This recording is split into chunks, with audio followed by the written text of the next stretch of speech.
para kankundu wa St Elizabeth kuza kutoranwa akahwera St Elizabeth okusingura empaka z'amashomero ga Uganda yoneza Uganda Secondary School Sports Association omuntu gwo kubanza omwaka gw'2022 kandi yagaruka yahwera timu niye mu kugaruka n'ekikope cyo mumpaka zibire kabaro omwaka guhwire niko kutunga ekichonjo eki.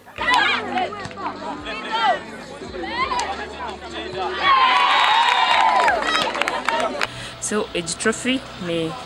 neshemeza munonga nisima mukama nisima na St Elizabeth na coach wanje nemanyisa cyangwa arinye nemanyisa cyangwa career yanje ya volleyball.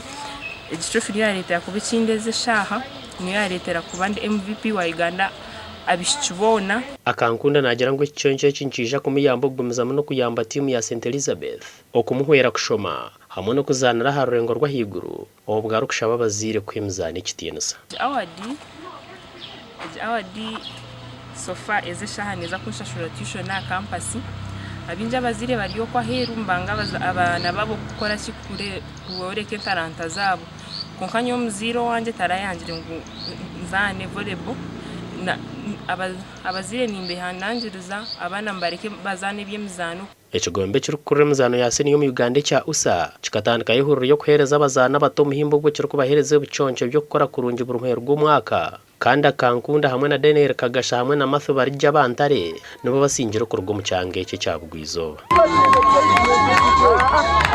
omugandi timu yarihinde gwire chikaze ne yarihinda North Hagore mwari yemwe omuzano guzanirwa kishayika sheshero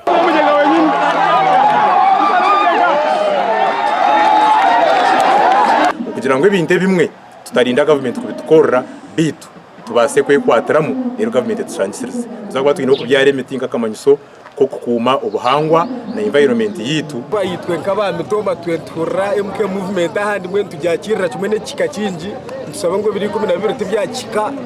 umukoro gwitu kukatandika kandi gwine kikakintoka natu ntuwominga mwe twasumirwa munonga usanga ito minyeto no basa kuteka